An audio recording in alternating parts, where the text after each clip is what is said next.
Welcome to the David Spisak Show. I've got something incredibly important and special for you today, and I want to thank you, as always, for taking the time to join me. Today, we're going to be talking about CARB. And CARB is really something that, from one perspective, out of 50 states, there's 12 states that essentially had signed up for CARB and California Air Resources Board.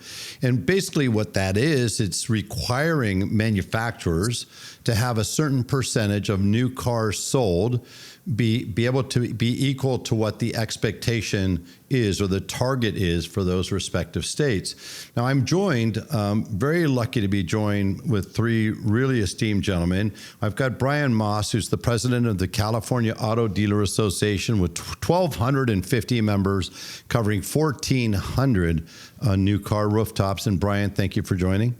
Thanks for having me. I've also got Don. Now Bob screwed me up.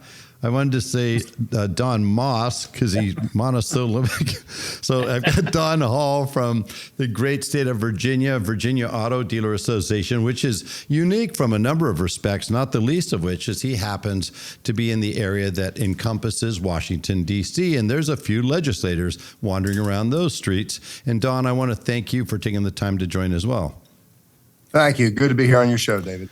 Thank you. And batting cleanup from the great state of Massachusetts, we have Bob Okoneski. Did I get that right, Bob? Absolutely. As a countryman, Bob Okoneski is shaking things up. I was looking for another guest that had a 7-syllable name, but I fell well short and had to settle for 4 syllables. Thank you, Bob, for joining us as well. So all three of these gentlemen, just to start things off, I want to let everybody know who's listening. So what is it that the auto dealer associations in all of these great states do? Well, they do many things, including they spend a lot of time in the trenches with their respective legislators in the states, and they do that to represent the dealers that are members in their respective states to be able to protect the dealers, protect their capital investment, protect the jobs that those dealers represent, protect the sales tax revenue that those dealers create and the positive impact they have on their communities. So one of the things that's front and center right now is the CARB Act, and it's a big deal because it has massive implications on many, many, many levels. I want to ask you, starting with you, Don, because I want to call out the fact that Don is in a fortunate position, their dealers is literally just a short while ago, you guys actually were able to extricate yourself out of the CARB Act. Can you tell us about that and how that happened? Yeah, I can, David, and thank you. I think CARB is important for all dealers nationwide to understand the concept of what's going on and why. Virginia had accepted CARB under a Democrat-controlled governor, Democrat-controlled legislature a few years back. And so we were on our way and looked like we were going to be selling or attempting to sell a lot of EVs in Virginia. However, our elections, our governors we're the only state in the nation where a governor can run for 4 years. Then they must leave for a minimum of 4 years before they can run again. And so we elected a Glenn Youngkin, a Republican governor, who still has another year left of service. Long story short, they had found a glitch between the Attorney General of Virginia, Jason Miyares, and our governor, where Virginia had not accepted anything but CARB, Advanced Clean Cars 1. And so they found a legal glitch to say that 2 was never accepted by the legislature. And so as a result, the decision was made legally that that Virginia could indeed come out. As of 1/1/25, Virginia came out of CARB, though we'll talk, I'm sure, later on about potential going back and how EV has impacted us and not impacted us and so forth. So that's how we were able to come out, because of this glitch in the law. As you can imagine, there are a lot of very happy car dealers in the great Commonwealth of Virginia today, knowing that these cars were indeed not selling and heading by the truckloads down to Virginia to be dropped off by our friendly OEMs. So, I mean, 2 things. Number one, got to be a massive collective sigh of relief by the dealer body, obviously, because the CARB 2 has so many negative implications. But before I move on to Brian, would you mind sharing, just for those that are not familiar, what are the biggest differences between CARB 1 and CARB 2? Well, the difference is we're now under the federal standards, and much to Toyota's happiness, it means that hybrids, Toyota sort of leading the way in that arena, as we all know, hybrids now can be indeed sold as to part of the federal standards, as well as EVs. But hybrids change our world. We have great acceptance of hybrids in Virginia, both those that are plug-in and those that are not plug-in hybrids. But EVs by themselves, we were paranoid. We have kept our eyes. I'm a native California originally, long ago. We kept our eyes on the birthplace of my birthplace, California, only to see that Brian and his members were going to have a tough time meeting the numbers. We knew that there was no way in this world Virginia was going to meet it. We have a number of large metro markets, but we also have even larger rural areas in the Commonwealth. And the idea that we have states around us who are not CARB states, we sell lots of gasoline, if you will, vehicles in those states. We would no longer be able to, because we wouldn't be shipped those vehicles to Virginia to begin with, having more EVs shipped to us. So this was a great sigh of relief. It's not that dealers are anti-EVs. Dealers are pro anything we can sell and make a reasonable return on our investment. What an outlandish expectation. Yes, what an outlandish expectation that dealers are simply asking you to send me anything that my customers are asking for. Correct. Thank you, Don, for that explanation, that clarification. Brian, if I could shift to you from California's perspective. And Don had just called out Toyota, and Toyota obviously has led the way for decades when it comes to the cleanest air vehicles and highest fuel economy. They're the only ones that have a car that actually meets the federal requirement, in 2030 or 2031. They're the only one. And interestingly, by the way, Japan, I found, is so interesting that there's only a 3% EV penetration on new car sales, but there's 49% on hybrids. I don't know, maybe they're onto something. But Brian, what was interesting to me is I looked through September of last year, and Toyota, Subaru, and Honda, which I think many people would say are the brands that are very leaning and are pro, wanting to do high fuel economy cars.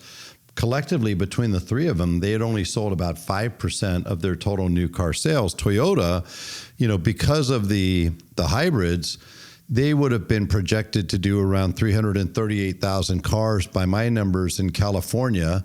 And I see that their PHEVs would represent 45,000 of that. And they have virtually no EVs because of the BZ. So isn't it true that the PHEVs count now, but not necessarily in a year or two? At some point, those fall off the counting mechanism, right?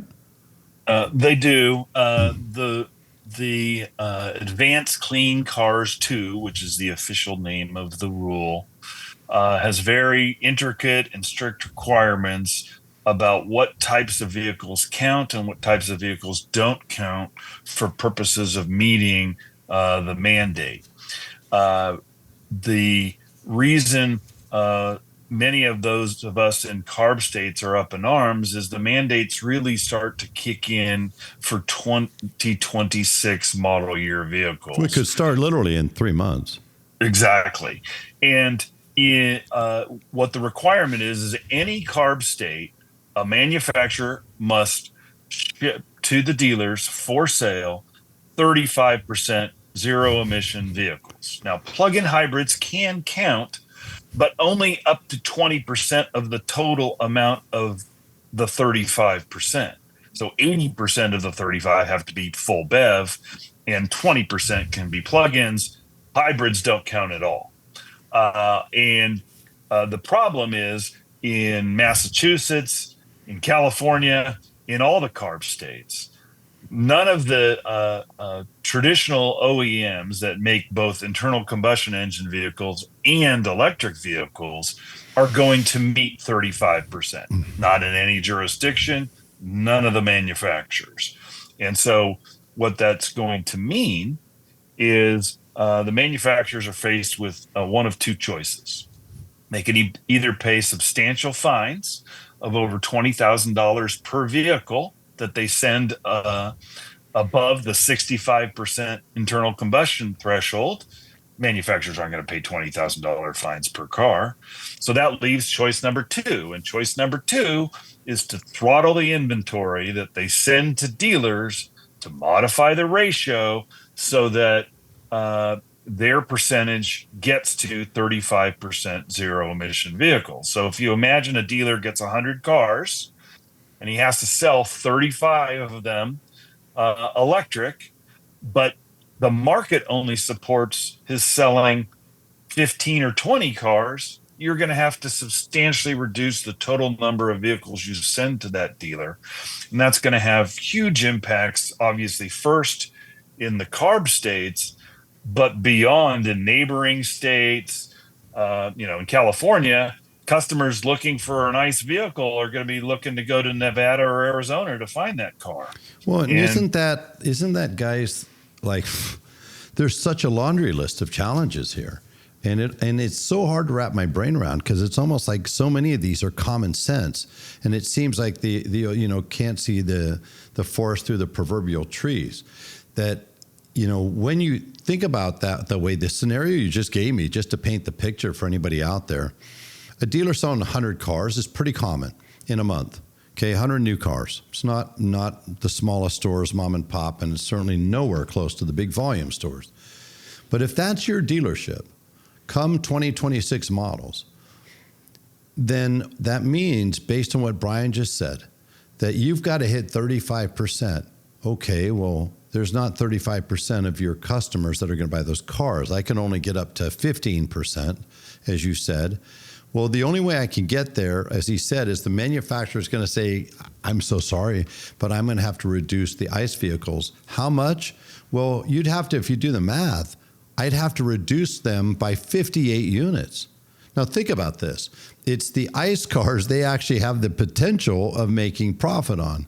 If you look at the EVs over the course of the last 2 or 3 years, and Bob, tell me if you agree with this, but most dealers will tell you they routinely lose $5,000, $10,000 or even more with some of the luxury brands that are out there. So those cars, the more I sell, no offense to anybody, but if I win the contest for selling the most EVs in many manufacturers, I'm going to get a trophy, a Lucite trophy that says the biggest loser on it. And that's not what any dealer can afford to have happen to them. Bob, do you agree with that? Totally. And dealers are in the business of meeting the demand of their customers, right? Whether it's an EV, whether it's a plug-in hybrid, whether it's an ICE vehicle. Dealers in the retail marketplace have spent 100 years meeting the needs of their local customers. And one of the things we keep arguing about to our bureaucrats and our politicians is that you just cannot force a market into an area where you have not done the work to potentially develop a market. So if you're going to set a mandate of 35% in the first year, and it increases 8% every year until you hit the 100% in 35, model year 35, and you haven't done the work to get the consumer to embrace those vehicles. There's a dearth of infrastructure for charging, right? You look at Massachusetts, it's a heavily congested state. You have a lot of apartment buildings. You have a lot of multifamily buildings. There's been no real effort to effect a charging infrastructure for those places. They talk about it, and they have tools in place to try to get there. But when you're looking at putting public charging stations on the highways, your usual congestion points. It seems to be the manufacturers are the ones that are focusing on the homes and the multifamily dwellings, the business parks. So there's efforts trying to put a focus on having charging in place where people are going to be parking their car for the day. It's very slow to develop though. So that's a drawback. The cost of the vehicle is a drawback. And, one of the things I've written about a couple times over the last several months is this schizophrenia between what the states are being forced to do versus what you see from the manufacturers and the feds. You have a new administration down in Washington where they're talking about getting rid of the tax credits. That cannot be done unilaterally out of the White House. That's going to require an act of Congress if that's going to happen. But you saw EV sales increase substantially in November or December of last year after the election, after you saw the change in administrations coming in January, because people wanted to make sure that the $7,500 tax credit was still in place. We have a rebate program that's a very successful rebate program, but again, it's you can only do so much with it to get people to move into those types of products. Well, it seems like, guys, that this is rife with issues from every turn. So a couple things. You mentioned you could legislate an OEM to meet those regulations, those requirements. You can't legislate me as far as what kind of car I'm going to buy. I'm going to buy what I'm going to buy. If I want an F-150 with a V8 or I want a Hemi, Ram pickup, I guess I'm going to have to go one state over. So regardless, if I live in Massachusetts, of course, for the time being, you're in the safety zone, Don. But if that hadn't happened, the same thing would have happened there. We're going to see more and more out-of-state deliveries. Of course, the states would keep the sales tax in most situations because the car is being brought back into the state. But it doesn't mean the municipalities that each dealer serves would keep their tax base that they would have had from there. That's an issue. The fact that there may be more people that are saying, you know what, I give up. I call uncle. I'm just going to go buy a used car because I want the ICE car. And I'm not going to buy that EV. Okay, is that helping the Air Resources Board? Probably not. Then you have the $7,500 tax credit you just brought up, Bob. Well, not everybody qualifies for that tax credit, right? And people don't have any level of certainty, even though Congress is going to need to make that happen, either stay or go. There's no certainty that that's going to stay in place. If that goes away, by the way, I'm curious, Don, I don't know if you know this, if the federal tax credit was to be abolished at any point, would that have any impact on CARB? Would that relax CARB? Is there anything that triggers in CARB if that were to happen? Let me make a quick statement and then let Brian and Bob answer that question, because I don't know the answer to that specifically. But right now, leasing seems to be the way that most people would qualify for that credit to begin 81%. with. Yeah. And as a result, leasing still is not as popular, particularly in this region of the country, for sure, for lots of very valid reasons and not so valid reasons. And so I worry about that. At some point, I would like to talk about, what do we do and why are we where we are today? And let me defer back again to Brian or Bob to answer a very specific question. They're the lawyers on the call. I am not. I'm a car guy.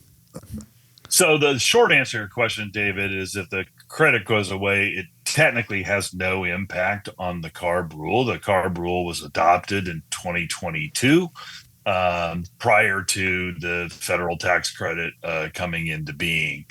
I think what's important for this conversation to keep in mind is, especially as the home of the California Air Resources Board, this was a policy choice made by our political leadership and followed by the other states that adopted our program. Typically, when a policy isn't working, and again, no manufacturer that our dealers represent is going to meet the mandate in any of the CARB states. That's an indisputable fact. It's not going to happen. So you have a policy that, as drafted, is going to fail. What we're suggesting to CARB in California, and we've launched a whole campaign to do this, is that they pause enforcement of the rule till they can figure out how to revise or fix the rule so that manufacturers can comply and dealers can continue to receive the inventory that they need to sell to customers who want to buy their products. So one of the other challenges that you just brought up, Bob. You got 81%, or Don, 81% leasing. So in California, according to the LA Times, Brian, when I did research for CNCDA, the average vehicle sold in the state produces around $4,800 in sales tax revenue for California. Normally at the time of sale, just as it would be in Massachusetts or Virginia, if I buy a car, the state gets the money, right? Just like that, time of sale. But when 81% are leased, as you know, you don't get sales tax, you get use tax. And that use tax is divided by the 36 payments. Thereby, that means that every leased car that produces that same $4,800 in tax revenue would be divided into 36 monthly easy payments. And that's what the state would get. If you look at that, in California, it is $633 million in annual tax revenue that would be reduced over the course of a 3-year period of time. It's a very significant decrease to the budget. Second thing in California is your gas tax.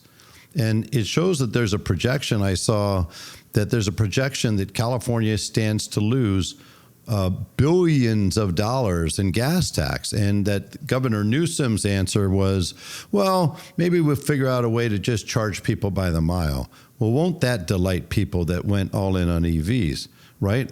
And EVs obviously are much heavier than an ICE car. They have more wear and tear on our highways. So we're putting more EVs that put more pressure and stress on our existing highway systems.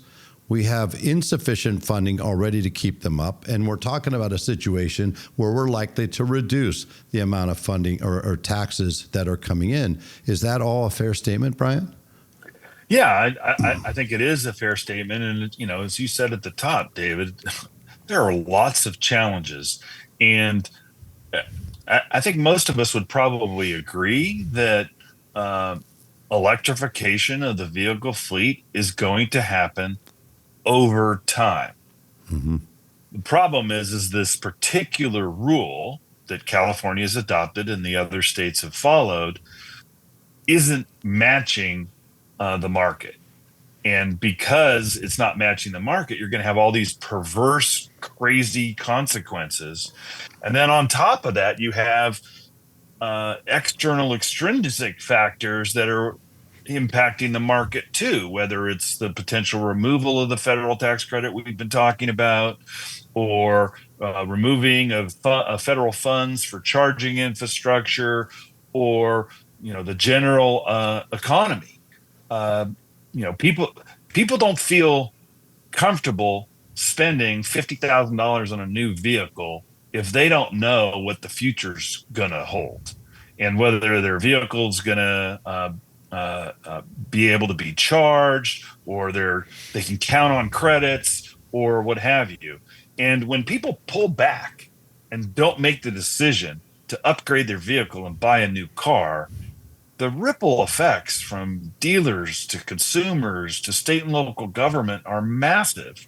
And the market generally works, but it's difficult to have it work when we have a rule that's imposed on top of the market that the manufacturers can't meet.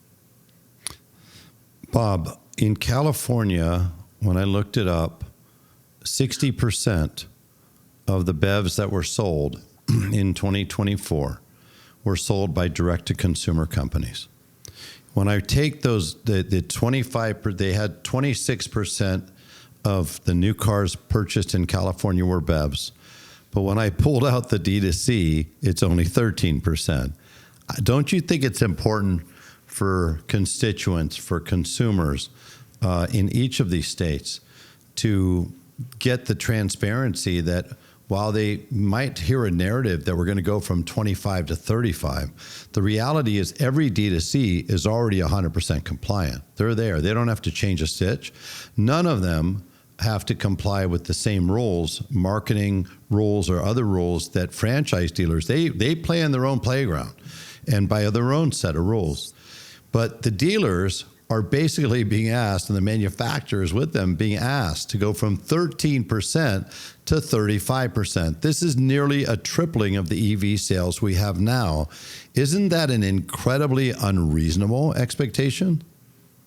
See, I would submit to you that it's 0%, right? Because the count starts on day one. So whatever has happened, you're not banking that, right? Those cars are sold, those cars are leased. So you're really starting at 0 to go into 35 by May or June of next year, right? The end of the model year 26. And, I'm a free market guy. I've always have been. I always will be. I'm a big fan of let the market work itself out. The point I've made to governors over time have been that fossil fuels are not going to be around forever. You're going to run out of petroleum.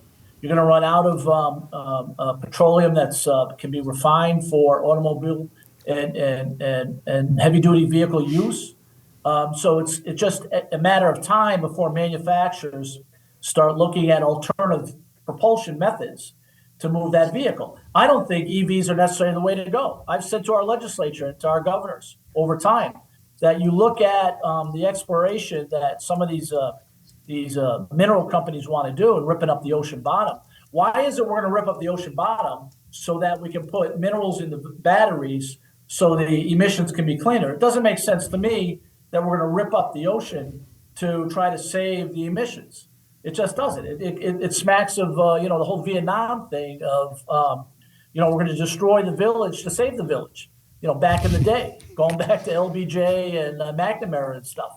And you look at there's a disconnect between what bureaucrats say we should be doing and what the consumer says I'm going to do.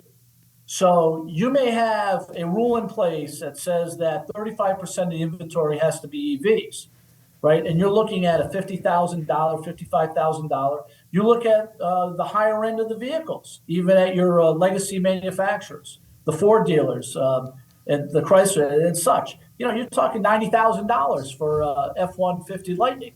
And, so the consumer's walking in saying, I can't afford the $55,000 new car that's an EV. I'm going to go with a $17,000, $20,000 used vehicle that has maybe 30,000 miles to it. It's something I can afford. It's a payment I can make. I know I can go to a gas station in the morning on my way to work, et cetera, et cetera. So, the bureaucrats have to recognize that there's a market that the people deal in every day. Look at the eggs, right? We've been on this discussion of eggs for 6, 8, 9 months. And, what's really driving the cost of the eggs? We don't need to get into today, but, it's a supply and demand thing. If there's no eggs and you have the same amount of people trying to find eggs, yes, the price is going to go up. Similarly, if you have EVs that are sitting on the lot because they're at X and the consumer can only afford Y, the consumer is going to stick with Y. They're not going to go to X because the government's telling them that they should be driving X. They're going to Y because that's what they can afford. And even with those, Bob, there's got to be a better recognition from politicians who have an end game in mind that there's human nature, there's a market forces at play between the retailers who are the dealers, the consumers that are the buyers. And we can get to an end game that is reflective of a better policy than just pushing ICE vehicles out on the lot all the time. But there's got to be a recognition of other factors at play here. And to date, I haven't seen a recognition coming from the bureaucrats. So I was going to ask, I love that because the level of collateral damage, guys, in all of this is just, it's almost incalculable. Honestly, you could sit here for 6 hours. We couldn't wrap our brain around all of it. One of the things I can't help but think, first of all, here's something else for everybody listening. So you mentioned this 8% increase per year. I want to put this. So we're talking a 10-year period between now. I love what you said, Bob. Every year, like this year for 26 models, we're essentially starting with 0. If DNC does what DNC typically does, all right, you got a 13% or was it 13% head start, but DNCs have their own. I mean, the direct consumers have their own problems right now, right? Tesla sales are down. Tesla inventory is up. They're starting to have to feel like a car dealer. Rivian not lighting the room on fire. Neither is Lucid, even less so. Polestar. No bad pun there. What? No. On the room on fire. Yeah, I was going to say, wow. Yeah, where's Fisker when you need it? But the thing is, it's crazy. So that percentage is likely to go down, which is going to put more pressure on the traditional OEMs to be able to meet that number. What direct-to-consumer, who's had all this unfair advantage to this time in the marketplace, actually, the worse they do, the more it puts an impact on the OEMs in order to help hit those numbers ultimately for the state. So one of the things I was thinking about, God, wouldn't it make, if we're starting right now in 26 and they want to land at 100% in 2035, I want people to know how insane these targets are. You're talking in the first 5 years. By the fifth year, we have to be at 76%. So this thing is not only unreasonable, it's completely front-loaded, isn't it, Don? So, Well, David, David, if I may, so if you look at it, think of the states that have postponed themselves for a year, right? There are CARB 2 states, there are ACC 2 states that are postponed until model year 27. The way I understand it, you're not starting at 35 at that point. You're starting at the 43. That's right. It So doesn't change anything. It's the guy who's borrowing from the loan shark. You know, not only are you paying the VIG, but you're also chasing the payment on the principal, right? Because the loan shark wants the principal too, right? That's right. He just doesn't want the VIG from you. He wants the principal to put it back out on the street. So, David, with that in mind, let me answer the question. I've had the privilege of being the chief lobbyist and the CEO of this association for the last 36, 37 years. Let me explain to your listener as to why we are where we are. First and foremost, a couple observations. And that is, number one, unfortunately, elections have consequences, number one. Number two, what makes sense to all of us today and all of us that are listening to this today, unfortunately, that's not what happens in politics. Politics is driven by other things than what makes sense, what works and doesn't work. And so we're in a situation where it happens to be that California, the Commonwealth of Massachusetts, and the Commonwealth of Virginia are controlled by Democrats. And Democrats, one of their big constituencies, if you will, are environmentalists who have over the years been working against, many things over the years, and they hang in there to their credit. They don't give up. And so now we are in that situation. So what do we do when Bob and Brian, who are much better on the math than I am on this, when they talk about these specifics, what do we do about it? The bottom line is we have got to go after, dealers have got to get engaged. And that means people that work in dealerships and our friends, and say to Democrats, here is the problem. Here's why it doesn't work. We are not going to support you when you cause us to drive something we don't want to drive and raise the price, yada, yada, and so forth. And the difficulty is we'll all sort of sit back and say, we'll let the other guy or gal carry that message. Until the Democrats understand, and in Virginia, maybe a little tiny bit of traction has taken place where some of the Democrats is going, wow, I see what you're talking about with EVs. If we don't get a whole lot of wow in all these other states in the country, then we are going to be in a tough situation. And unfortunately, again, elections have consequences. And if you like what you see today in Washington, it will be gone in less than 4 years. It is the nature of it. And the only way we will stop this at the end of the day is if the legislature say, time out, it didn't work, it was the wrong thing to do. To quote my good friend Bob from Massachusetts, let the free market dictate. We want EVs, dealers love EVs, but we want the vehicles that customers will buy, not what regulators decide that we will sell because of some pipe dream that it's going to change our world as we know it. So the question is, what do we do from here? I love what you just said, and I'm sure Brian, you and Bob would echo this. Here's a simple question.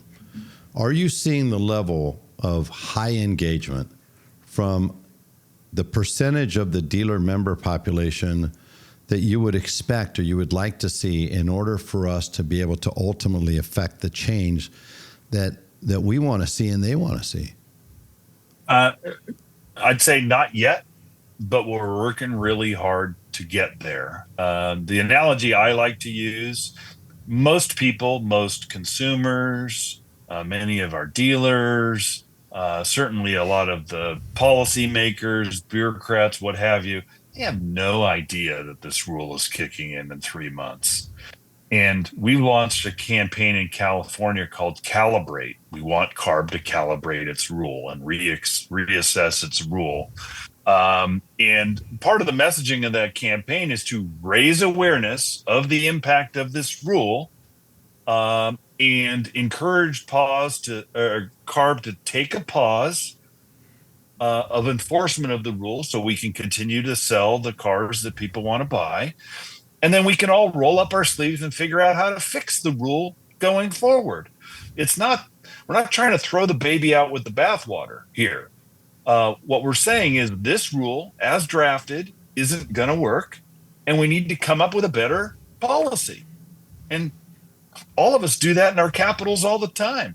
Legislators meet every year, and they come back and they review things and they fix things and what have you. We just need to do that with this particular policy. There's nothing sacrosanct about Advanced Clean Cars 2 that it can't be reviewed, revised, and fixed going forward. And we need to encourage dealers, their customers, and in California, all Californians, to let their legislators and the governor and other policymakers know that they won't tolerate not being able to buy the kind of vehicles that they want or have devastating consequences for state and local sales tax.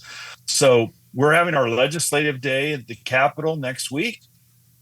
Our attendance is 2 times what it's ever been in my 20 plus years working for the dealers. That's how fired up the dealers are. But that's only the tip of the iceberg. California is a very big state, and moving democratically controlled legislature is a challenge. But they're going to understand that there are going to be lots of downstream consequences for their constituents if they don't get their arms around this problem. Pause enforcement of it now, and then work to fix it going forward.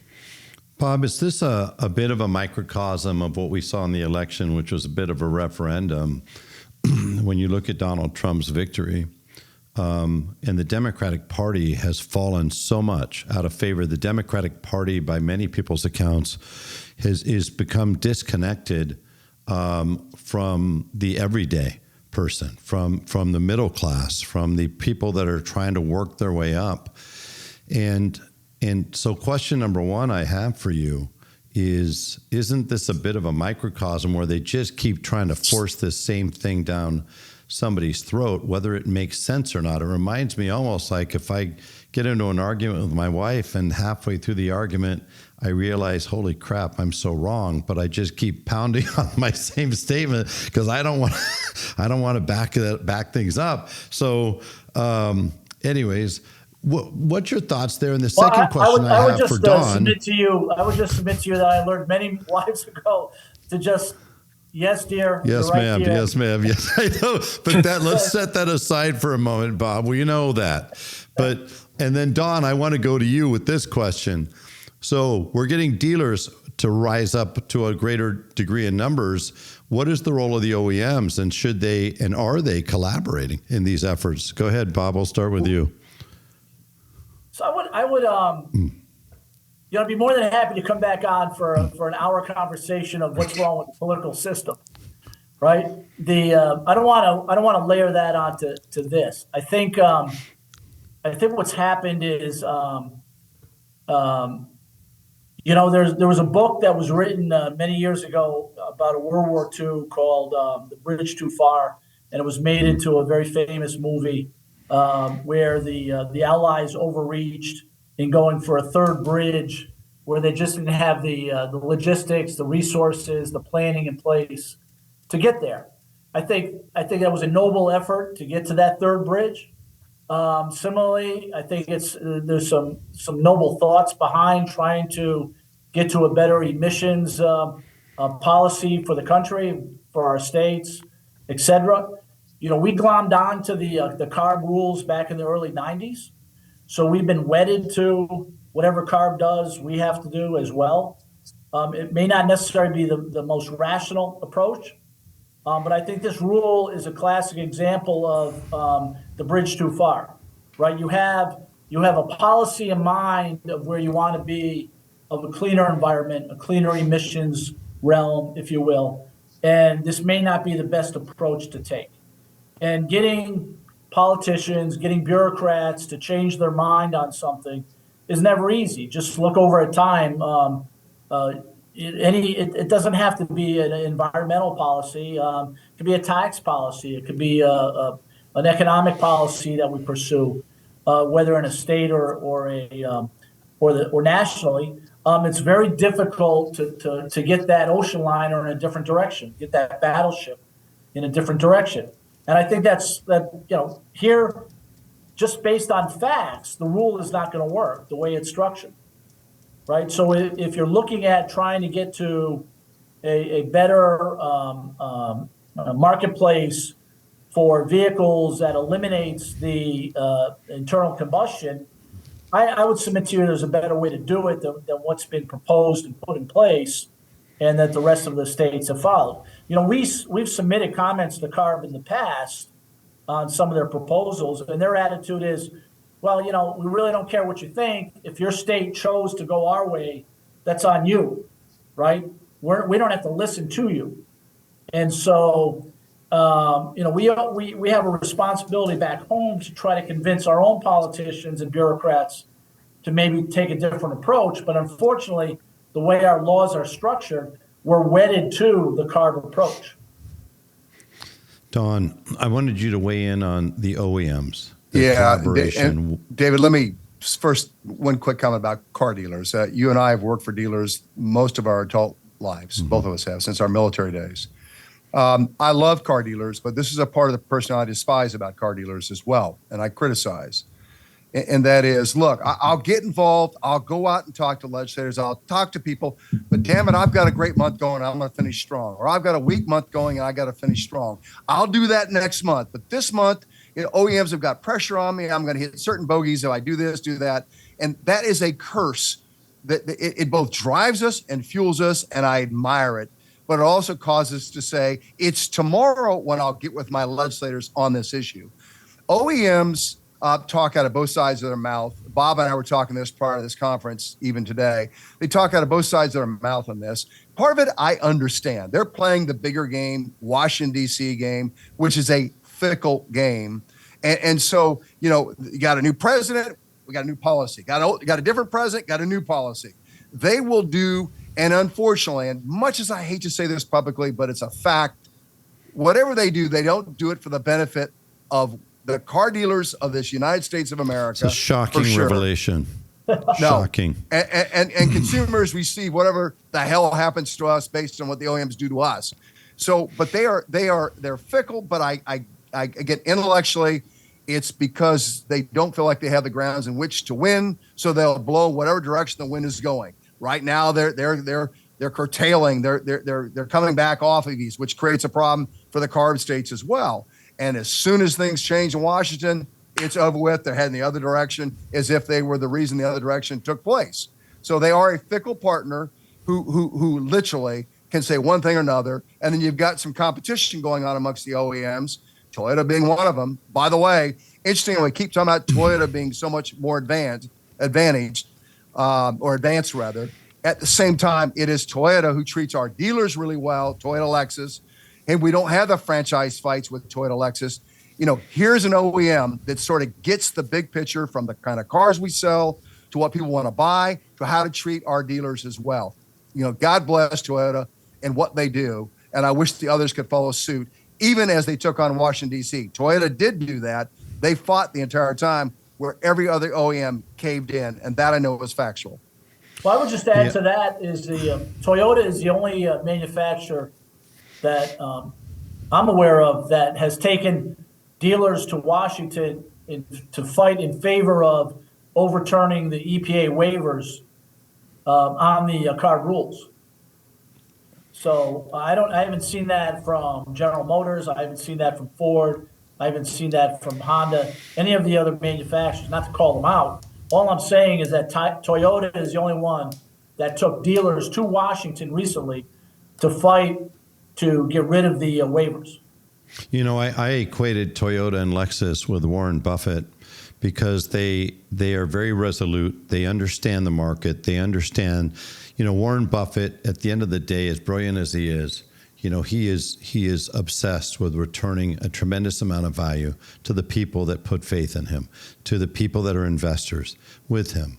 And he is not going to change on every economic whim. If a company has a bad quarter, he's not bailing on them. If a company has an incredible quarter that we never heard of before, he doesn't jump on board the latest trend.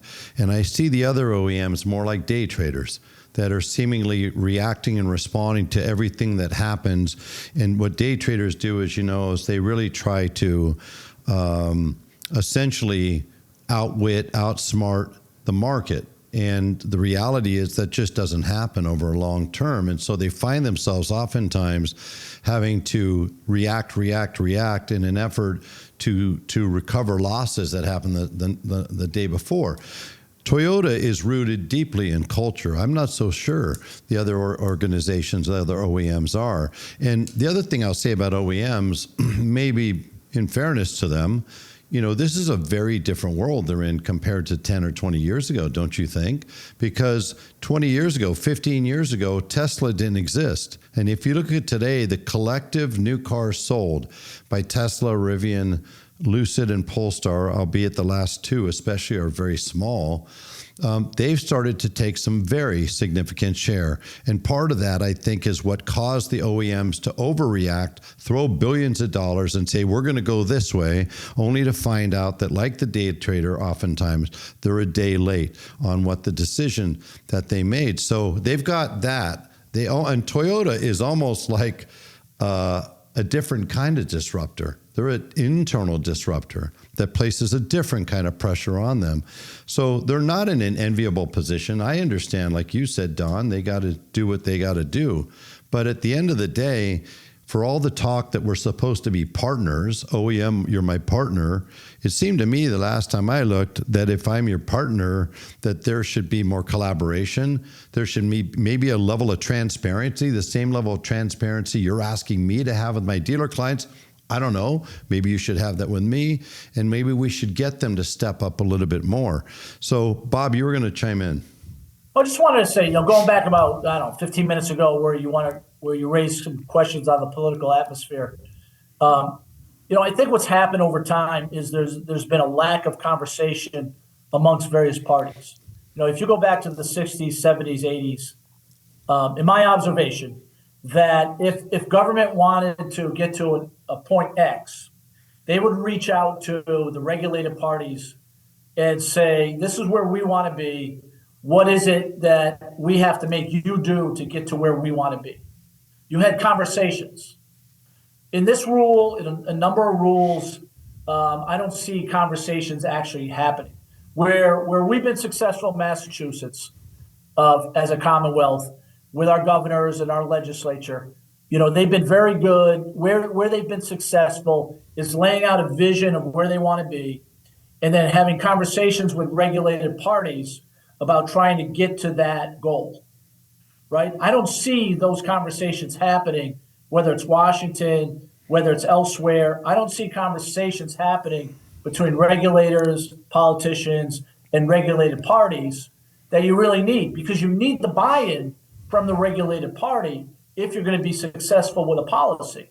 Now, the regulated party can come back and say, there's no way we can do that in 15 years or 12 years or 10 years. But at least you have a conversation about, okay, what is it you can do in 5 years to get us closer in 10 years, right? So I just see that as, I think Don brought this up. You have a switch of administrations. You know, you go from 4 years of Trump to Biden for 4 years to another 4 years of Trump. You have mixed bag of legislative control. You have a mixed bag of regulatory control, and they all create this mismatch that has no conversation involved with it. They're just people seem to be at loggerheads all the time. And I think until you really sit down and assess what people can do to get to a goal, you're just going to have these conflicts. And by the way, I'll throw this into the mix since you shared that. What about the Elon effect? I mean, is Elon good or bad for dealers in general, and is he likely to have a positive or negative impact with respect to CARB? We have said we can stop the burning of cars quickly, franchise, and let us take it over. They're not going away ultimately. It's humorous. Let me make a quick true story. I drive, as one of the vehicles I drive is in fact an EV, and part of that was leading by example and getting folks in Virginia excited about it. It was all wrapped, said go to your local dealer to buy your EV today. And it was a VW. And I would get out of that car and people would say, oh, you're one of those damn liberals driving an EV.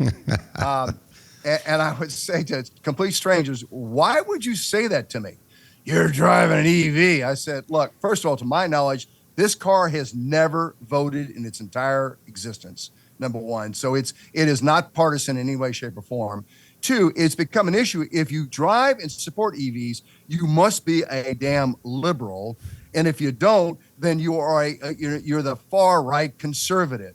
And that's back to Bob's statement. This ought not to be about conservative or liberal, but what's best for America, the environment, what's best in terms of what we can do over a long period, as Brian has talked about, of being able to bring it in and make it part of our regular life over a long period of time. And Mr. Musk, has done things that some appreciate. In Virginia, many do not, because a lot of federal jobs have been lost. I'm not here to comment on that, but I would say that there's no question he has sold a hell of a lot of cars in Virginia, and I would love to see him franchise it. We'll take on the responsibility, and I don't believe they'll burn our dealerships for all three of us, our members' dealerships, if he's doing what he should have done to begin with, is made us the partner in the franchise system. I agree. Brian, I had a joke after all this stuff started coming about that, politicizing cars, EVs has been the first product that has been politicized. And I almost had this joke, guys, that if Bob was to walk in my lot, the first question I train my salespeople, I have to find out, Bob, let me ask you something. Before I take you out in the lot, are you a liberal, a conservative, or independent? And if he was a liberal, I take him to the EV section. And if he's a conservative, I take him to the ICE section. And if he's an independent, we go over to the hybrid section. We've almost got, it's laughable, but it's almost gotten to that point. And we've gotten away from, to Bob's point, from the 60s and 70s, from any common sense approach to these things. Gentlemen, as we wrap up, tell me from a constituent, like the consumer level, what would be 3 or 4 things that you would want them to know, to take away from this? And the same thing for dealers. And what about the managers that work for these dealers? Because they are impacted as much or more so than the dealerships themselves, right? The dealer, if you're a dealer, at least I've got my parts and sales department, parts and service department as a separate entity here. And I won't even get into the impact of EVs on parts and service. But if I'm on the front end of the store selling cars, guys, does this affect me? Big time. Well, very simply, I would just say to you, and I say this on radio shows, I've said this on TV, I've said this in the print, that first off, the consumer has to figure out what it is they need and want and what they can afford. The dealer exists to get them into that vehicle, the vehicle that they can afford, the vehicle that they need, the vehicle that they want. Right? A guy who's recently married and the wife is pregnant should not be getting himself into a Corvette, right? So the consumer has to come with a game plan ahead of time about what the cost is, what can I afford, what is it I need and want. The dealer is there. The dealers have been there for over 100 years to facilitate the consumer into a buy that works for that consumer. Whether it's the financing, whether it's the vehicle choice. So, the franchise dealer for over 100 years has served that role very well. when the government steps in to limit what the consumer can have access to and puts up roadblocks on cost and potential financing and everything else, it makes the dealer's job difficult, and it makes it difficult for the consumer to get into the vehicle that they need and afford. Brian. Yeah, I would say I agree. I agree with what Bob said. I want you to put a twist on it. Yeah, I want you to add on to what he's saying, but I want you to put this twist too. That's 100% true. The dealer doesn't have that luxury. The consumer can go over to another state. They can choose to buy a used car. If I'm a dealer, I don't have that luxury. I have to figure out how to navigate this nonsense. Isn't that true? Absolutely. Technically, the CARB rules apply to the manufacturers. It requires them to manufacture for sale in the particular states that are covered by the rule. And we get what they can send to us. And the dealers have to figure out how to retail those vehicles. What the dealers are telling us, and we're going to be telling our legislators and other stakeholders, is it's not matching the market. And it's not matching that consumer that comes in and wants to buy a particular vehicle. There aren't going to be enough of the vehicles that consumers want if this rule stays in effect. And there are going to be too many vehicles that the consumers don't want.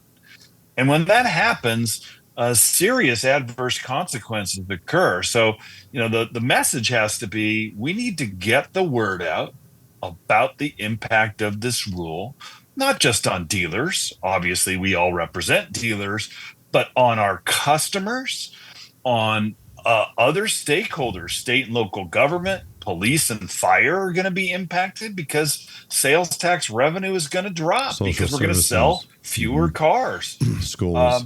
That's going to have downstream consequences. I just heard today that the city of Los Angeles, after the wildfires, has a $1 billion budget deficit, just the city. And do you think that if sales reduce 25-30% because dealers' inventory in the city of LA is throttled, that it's not going to be impacted by another few $100 million because there won't be sales tax revenue? Of course it will. People need to understand that. And these policies, as noble or aspirational as they might be, can have adverse consequences unless they're not thought through. And we should take the opportunity to pause the rule and figure out how to fix it. So, Brian, you mentioned earlier your Calibrate website. Would you mind sharing that URL? Sure. It's calibrateca.org. Calibrate CA for California.org. And that website is intended to educate and inform consumers as well as dealers? Everyone about the impact of the Advanced Clean Cars 2 rule in California, and obviously by extension in Massachusetts and all the other CARB states. Bob, do you have something similar to get the word out or to attempt to just be able to educate people to the point that they really understand all of the implications of CARB? Not with a website. We put out a lot of communications to the dealers and our affected parties all the time. We do not have a dedicated website. Great. And Don, one question. You'd mentioned, Virginia's bought a lot of EVs and certainly some from Tesla. Have you guys ever thought about, I look at stuff and I'm a complete self-admitted data geek. And one of the things that I've looked at and analyzed is where honestly would the percentage of new car sales as EVs be if dealers were not willing to lose $1, if the manufacturers were not willing to lose Ford $40,000 to $60,000, Rivian $31,000 to $40,000 per car, and if there wasn't this helper of a $7,500 federal tax credit? Where would because I do that because that would tell us what the actual organic interest, right? What the true interest on EVs is. And when I look at that and I do that, I'm lucky to come up to 3%. 3%. which means that, and I say that because there's no long-term guarantee on feds. There's no long-term guarantee that dealers will be able to continue taking it losses, significant losses. And there certainly is nothing that requires these manufacturers to keep manufacturing these cars at these gigantic losses. Ford made big money. They did great on their ICE business, and they lose a ton of money on their EV business. Anybody with any level of intelligence is not going to continue to go down a road that is not in the intelligent best interest of their organization. So what would you say to that? Well, I would say let's just take what you said, bottle it up, and let's spread it again amongst those elected officials who seem to believe that EVs are our only answer, our only solution to our problems, and they are the future and the only future that we shall have. And I don't want to sound like I'm making a trite, simple point, but it is that simple. We need to share with. Bob made a confession. I'm in the same boat. I never did have a website, and here is Brian does have that. The truth of the matter is we probably need a more nationwide approach, and Brian has developed something that all of us should be able to take, and maybe even through our national association, have that out. And so we make it welcome for consumers to come on, legislators to come on. We all reference the same thing. So when the legislators nationwide, and they all belong to groups where they meet as both Democrats and Republicans and so forth. So they're all hearing the same message. The numbers don't work. And the fact of the matter is we cannot go at the pace of which is being mandated. And so we have a tendency, unfortunately, for lots of reasons, end up going in our own different direction. We need to pull together as a nation. Elections have consequences. Let's make sure the elected officials truly understand we're not anti-EVs. None of us on this call are anti-EVs. We like them. We think they're fun to drive. People ought to have that choice if they choose to exercise that choice. But we are not going to live in an environment where they can be demanded as they are with CARB when it is unattainable, and it creates some massive problems. ICE will go up in price, and ICE will be less available in the states where EVs are being mandated.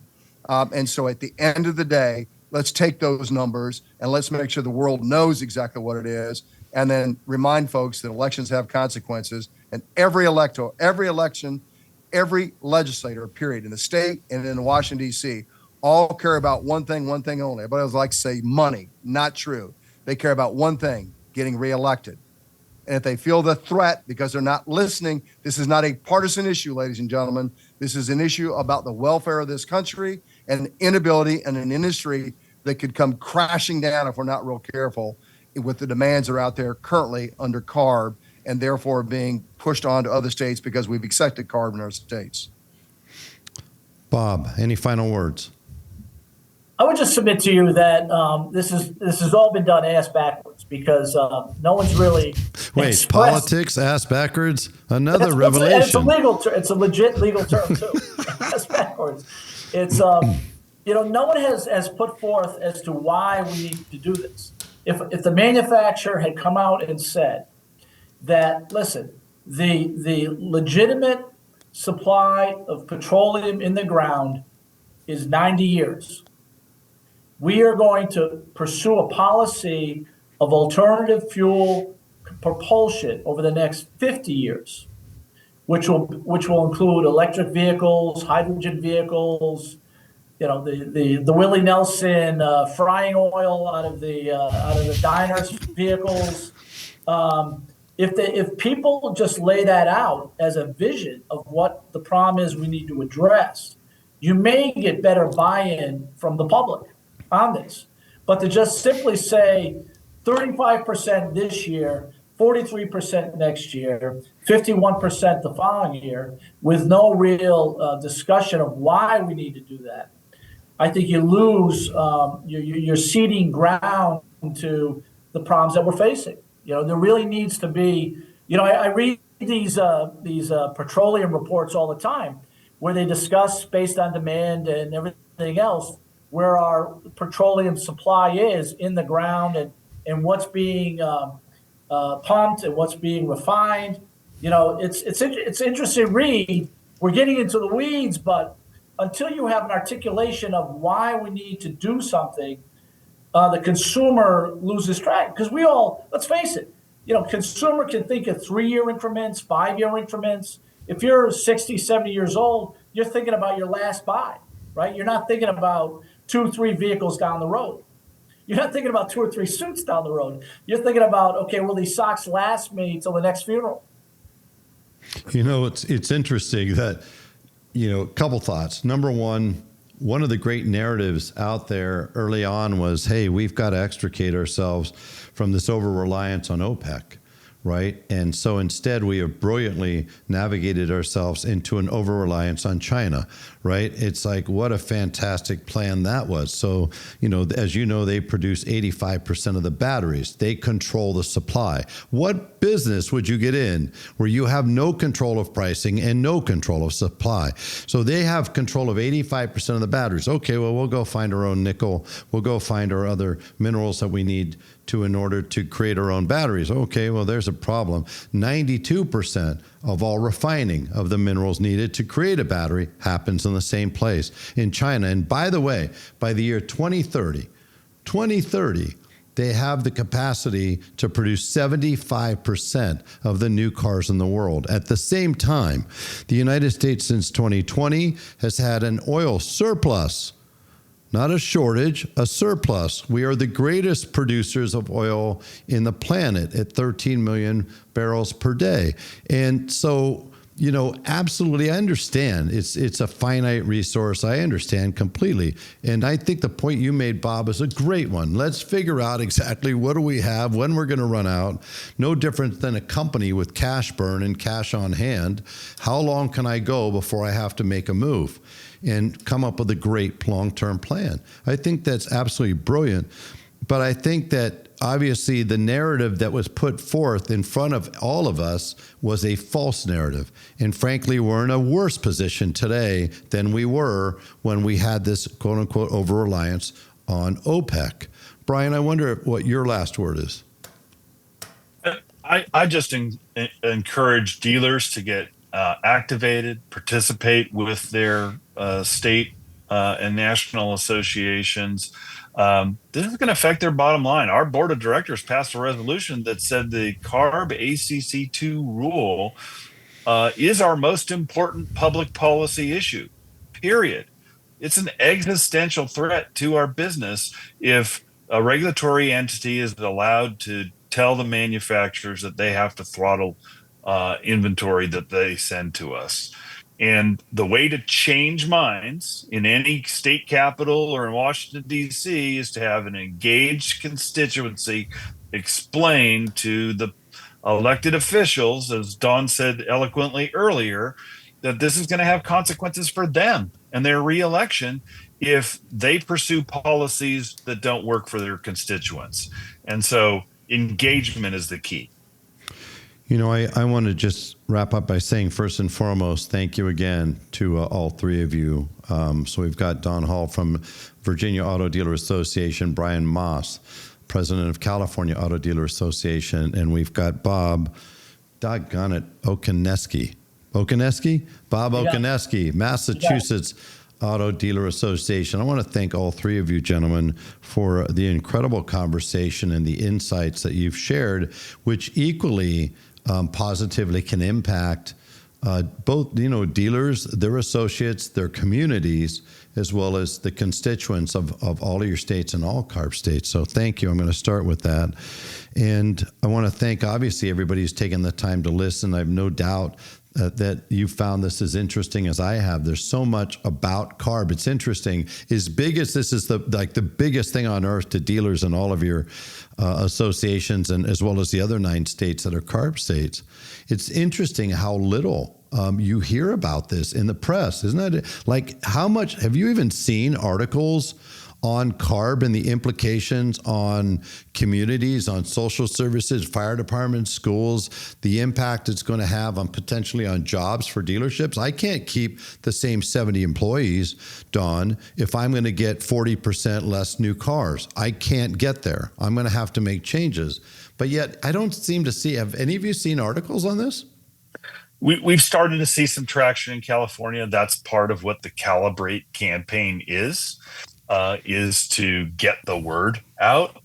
But we need more interest and engagement, and we're going to do our best to drive that in California and beyond. Brian, by the way, in the spirit of obviously what Don's saying with collaboration and taking a national holistic approach, would you see value and would you be interested in taking that Calibrate site and saying, hey, show the other associations about the Calibrate site so that they perhaps can accelerate towards creating something? One thing we're good at is leaders of dealer associations is we're very good at stealing the best ideas from each other. So time for you to get back, buddy. We're an open book. Anybody wants to talk to us about how to replicate or improve upon what we're doing, I'm all ears. I love it. Well, Don, thank you so much. I appreciate everything you do. And you've got such a unique position, literally being right there at the seat of government, obviously at a national level. So you see it both at the state level and the national level, the good fights that you're engaged with, right? I do, and I'm grateful for the opportunity. And David, let me tell you, thank you for what you're doing here today, this message, as well as your other messages.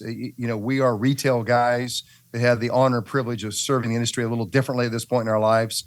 And we need people to listen. This may be long, but listen and then go out and act on the words you've heard. If you agree, act on them. And if you disagree, act on those words as well.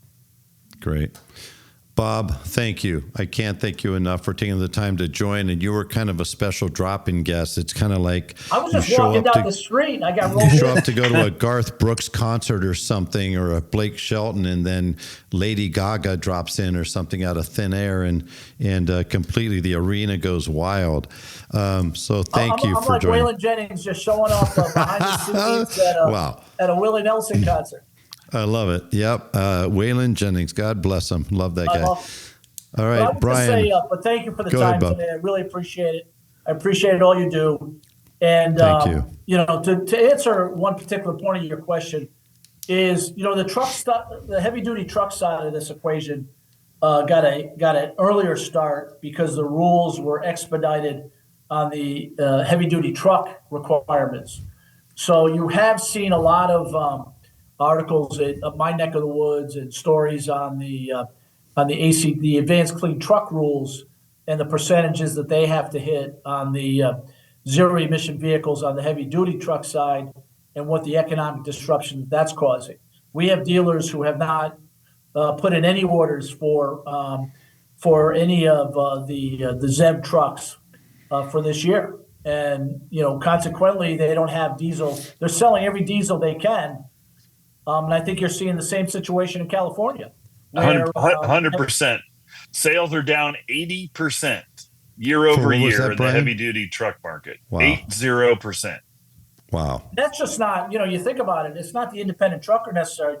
It's the brewers who have to get beer to all the bars and the restaurants. It's the contractors who are delivering lumber from the lumber wholesalers to the contractors who are building houses. It's every entity. 99% of consumer products in Massachusetts is delivered by a medium and heavy duty truck to a point of sale. So when you think about the impact that the heavy duty truck consumer is facing, it's gonna trickle down to the consumer pricing of various products as well, whether it's homes, whether it's beer, whether it's distilled spirits, whether it's any type of consumer product that's going from the Port of Boston to Walmart, from a train station coming from the Port of LA across the country.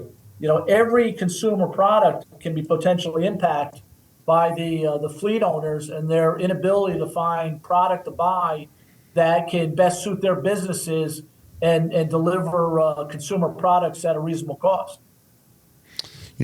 Here's a number to leave you guys with. In the state of California, the approximate number of cars expected to be sold is 1.79 million vehicles.